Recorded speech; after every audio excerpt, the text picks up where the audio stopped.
بسم اللہ الرحمن الرحیم بسم اللہ الرحمن الرحیم صلی اللہ علی رسولہ الکریم۔ السلام علیکم ورحمۃ اللہ وبرکاتہ۔ طلاب کرام عزیز، کیسے ہیں؟ امید کرتے ہیں کہ آپ خیر و عافیت سے ہوں گے۔ بدایت المعارف جزء ثالث کا سبق نمبر 8 شروع کر رہے ہیں، جس میں عنوان قرار دیا گیا کتاب کی عبارت عقیدتنا فی اللہ تعالی سے لے کر ولا یکفی علیک ان المصنف اکتفا تک۔ آج کے درس میں جو نکات بیان کیے جائیں گے وہ یہ ہیں: نمبر 1، خدا کے بارے میں ہمارا عقیدہ کیا ہے، یعنی ہمارا عقیدہ شیعہ اثنا عشری، ہم خدا کو کس نگاہ سے دیکھتے ہیں اور اس کی کون سی صفات ہیں۔ نمبر 2، لفظ اللہ کا صرفی تجزیہ بیان کیا جائے گا کہ صرف کے لحاظ سے اصل مادہ اس کا کیا ہے اور کس سے اللہ بنا ہے۔ نمبر 3، واحد اور احد خدا کی صفت ہے، ان دو صفتوں کے اندر کون سا فرق پایا جاتا ہے، اس فرق کو بیان کیا جائے گا۔ آئیے عبارت کو دیکھتے ہیں۔ شارح محترم اس کی شرح تو بعد میں کریں گے، لیکن سب سے پہلے عبارت مصنف ہے، اس میں مصنف فرماتے ہیں عقیدۃ فی اللہ تعالی، ہمارا شیعہ اثنا عشری عقیدہ خدا کے بارے میں، نعتقد ان اللہ تعالی واحد احد لیس کمثلہ شیء، ہمارا عقیدہ کہ خدا واحد ہے، احد ہے، جس کے مانند کوئی بھی چیز نہیں ہے۔ شے یعنی لفظ شے، لفظ وجود جس پہ اطلاق آ رہا ہے، ان میں سے کوئی بھی خدا کے مانند نہیں۔ قدیم، خدا قدیم ہے، لم یزل ولم یزال، نہ ثابت رہا ہے، نہ زائل ہوا ہے، نہ زائل ہوگا، یعنی ثابت رہا ہے، ثابت رہے گا۔ هو الاول والآخر، خدا وہ ہے جو اول بھی ہے آخر بھی ہے۔ علیم حکیم عادل، جاننے والا ہے، حکمت کے ساتھ کام کرنے والا ہے، عدالت کرنے والا ہے، حی زندہ ہے، قادر قدرت رکھنے والا ہے، غنی بے نیاز ہے تمام سے، سمیع سننے والا ہے، بصیر دیکھنے والا ہے۔ ولا یوصف بما توصف به المخلوقات، خدا کی توصیف نہیں کی جائے گی، وصف بیان نہیں کی جائے گی ایسی چیز کے ذریعے سے جس کے ذریعے سے مخلوقات کی صفت بیان کی جاتی ہو۔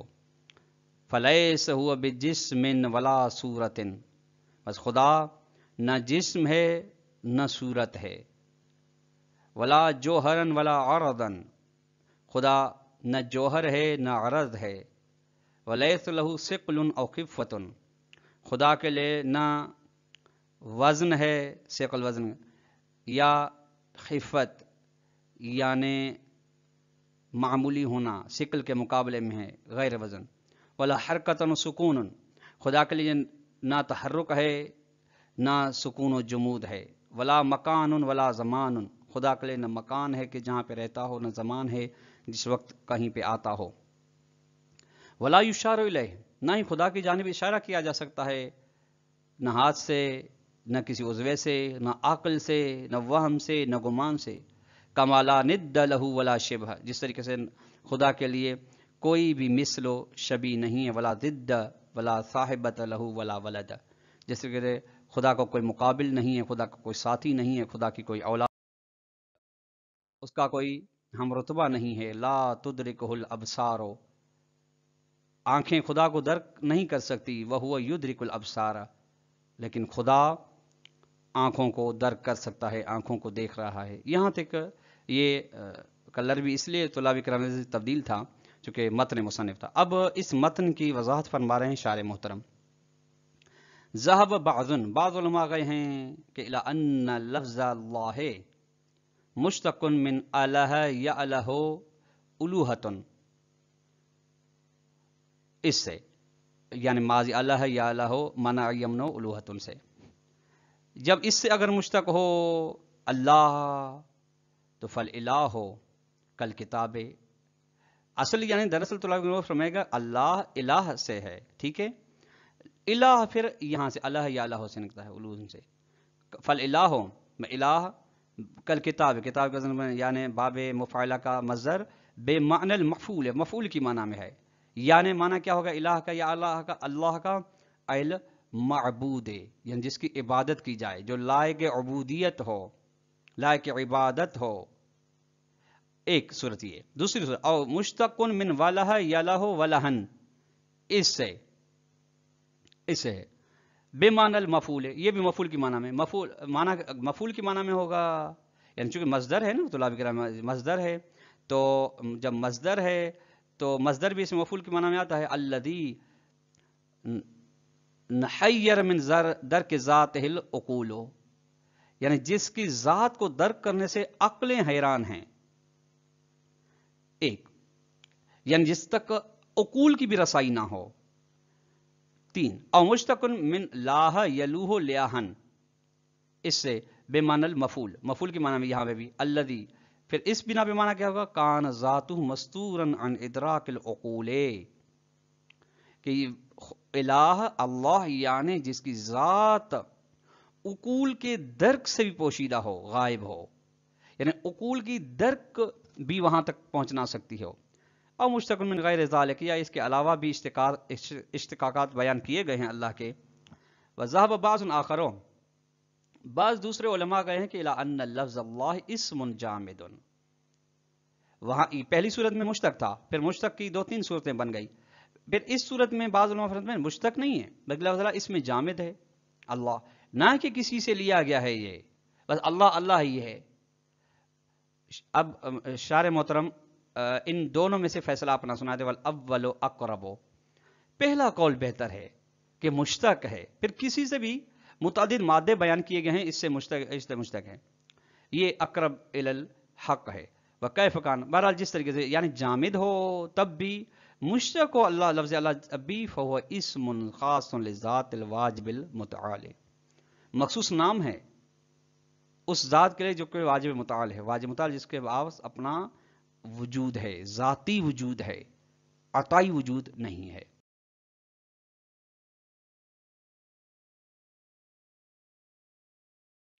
اس کے ثم، یعنی جب یہ مادہ اللہ، اشتقاق اللہ بیان ہو گیا، اس کے بعد ثم ان الفرق بین الواحد والاحد من جہات، یہ خدا کے لیے متن مصنف میں 2 صفتیں، احد ہے، واحد ہے، ان دونوں میں فرق ابھی کیا ہے؟ فرق چند جہات سے ہے، جہاں پہ 2 ادھر فرق کو بیان کیا جا رہا ہے. ایک، ان المقصود من اثبات وصف الواحد لہ تعالی وہ نفی الشریک لہ، کہ مراد اس سے کہ صفت واحد کو ثابت کیا جا رہا ہے خدا کے لیے، مراد یہ ہے کہ شریک کی نفی ہو رہی ہے لہو، خدا کے بارے میں. یعنی جب ہم کہتے ہیں کہ اللہ واحد، تو کا مطلب ہے کہ لا شریک لہو، اس کا کوئی شریک نہیں ہے، ہم پلہ نہیں ہے. یعنی شریک طلاب کرام کسے کہتے ہیں؟ یعنی مستقلاً، ویسے تو شریک باری تعالی ممتنع العدم، ممکن العدم ہے، بالکل نہیں ہے خارج میں، لیکن شریک باری تعالی یعنی وہ جو کہ مستقلاً مؤثر ہو، تو فرمایا یہ بھی اس کی نفی ہو رہی ہے واحد کے ذریعے سے. جبکہ وہ من اثبات الاحد لہ تعالی وہ نفی ترکیب عنہ تعالی، جب صفت احد ثابت کی جاتی ہے اللہ کے لیے تو اس سے مراد یہ ہے کہ ترکیب خدا سے نفی کی جا رہی ہے، یعنی مرکب نہیں ہے بلکہ بسیط ہے خدا، یعنی احد کے ذریعے سے بساطت الہی کو ثابت کیا جا رہا ہے، جبکہ واحد کے ذریعے سے شرکت الہی کو ثابت کیا جا رہا ہے، کوئی بھی اس کا شریک نہیں ہے. وثانیہ، دوسرا فرق، ان الواحد وصف للواجب والممکن، واحد لفظ جو ہے یہ صفت ہے، اس میں فاعل ہے، واجب الوجود کے لیے بھی اللہ واحد، اور ممکن الوجود کے لیے بھی زید واحد، زید واحد، امر واحد. ٹھیک ہے، یہ صفات دونوں کے لیے ہیں. جبکہ والاحد وصف مخصوص بالواجب المتعال، احد تبھی کہا گیا نا قل هو اللہ احد، قل هو اللہ واحد نہیں کہا گیا، کہ احد مخصوص صفت خداوند متعال کے ساتھ. اب یہ نہیں کہا زید احد نہیں کہا جاتا کبھی بھی، چونکہ خبر مشتق ہونی چاہیے، جامد نے احد تو جامد ہے. وغیر ذالک من الفروق، اس کے علاوہ اور بھی فرق بیان کیے گئے. ثم، اس کے بعد اب یہ فرق بیان گیا. ثم ان قولہ، اس کے بعد قول مسلم یہ کہ لم یزل، جو عبارت مسلم کے لم یزل آیا، یہ مؤکد تاکید کر رہا ہے لکونہ قدیما، خدا کے قدیم ہونے کی. کہا نا کہ قدیم ہے، لم یزل ولا یزال. لم یزل در حقیقت تاکید ہے، قدیم ہے یعنی جو ثابت ہے. وغیر خفی مخفی نہیں کہ ان الوجہ فی نفی الجوہر والعرض عنہ تعالی، کہ بات یعنی واضح ہے کہ جو جوہر کی نفی کی گئی، عرض کی نفی ہوئی خدا متعال سے، کہ یہ اس کی دلیل وجہ ہے کہ وہ اختصاص ہما، کہ جوہر و عرض مخصوص ہیں بما لہو الماہیت و حد وجودی، جس کے لیے ماہیت ہوتی ہے. ماہیت تو اللہ کریں یا تفسیر ہے حد وجودی، جس کے وجود کی حد ہو. خدا کے علاوہ تمام موجودات مرئی و غیر مرئی کی حد ہے، چونکہ مخلوق ہیں، چونکہ ممکن وجود ہے. خود ممکن وجود ہونا حد بندی ہے وجود کی. یہ ٹھیک ہے. جوہر طلاب کرام کہتے ہیں یعنی وہ جو قائم بذات ہو، اور عرض جو قائم بذات نہ ہو. خدا جوہر بھی نہیں ہے، عرض بھی نہیں ہے، چونکہ یہ جوہر و عرض ماہیت کی صفات مخصوص ہیں اس موجود کے ساتھ جس کی ماہیت ہو اور وجود کی حد ہو. وحیثو جبکہ انہ تعالی لا ماہیت ولا حد لہو، خدا کے لیے نہ ماہیت ہے نہ اس کے وجود کی حد ہے. جب نہ ماہیت ہے خدا کی نہ وجود کی حد ہے تو فلا جو کہ خدا نہ جوہر ہے نہ عرض ہے. اس کے بعد ثم اس کے بعد ان المراد من الند، جو ند کی تعریف آئی کہ فرمایا گیا کما لا ند لہو، یہ والذی یکون مثلا لہو فی ذاتہ، یعنی لا ند یعنی جو ند کی نفی کہ خدا کما لا ند لہو، یہ یعنی ایسی چیز نہیں ہے جو ذات میں اس کے ساتھ شباہت رکھتی ہو، شریک ہو. وہ شریک یعنی خود اس جیسا ہی، خدا جیسا کوئی ہے ہی نہیں. جو پھر فرمائے ولا شبہ ومن الشبہ، اور شبہ سے مراد ہوا الذی یکون مثلا لہو فی صفات، وہ بھی نہیں ہے جو خدا کے مثل و ذات میں صفات میں، یعنی دونوں کی نفی ہو گئی. یعنی کوئی ایسا بھی نہیں ہے، ایسا موجود ایسی شے بھی نہیں ہے جو خدا کے ساتھ ذات میں مثلیت رکھتی ہو، اور ایسا بھی کوئی نہیں جو صفات میں مماثل ہو. وہ مجموع الند شبہ ہے، یہ ند و شبہ کا دونوں کا مجموع بمعنی القف، یعنی ہمسر ہم رتبہ کوئی نہیں ہے، نہ ہم رتبہ صفات میں نہ ہم رتبہ ذات میں. وبالجملہ خلاصہ یہ ہے نکلا کہ لا یوصف اللہ سبحانہ و تعالیٰ باوصاف مخلوقاتہ، کہ خدا کی توصیف بیان نہیں کی جا سکتی ایسی صفات کے ذریعے سے جو مخلوقات کی صفات ہیں. من الثقل، جیسا کہ وزن پایا جاتا ہو، جیسا کہ فرض کے پہاڑوں کا وزن ہے جو بھی ہے، تو ایسا نہیں کہ خدا بہت زیادہ وزن رکھتا ہے، یہ نہیں.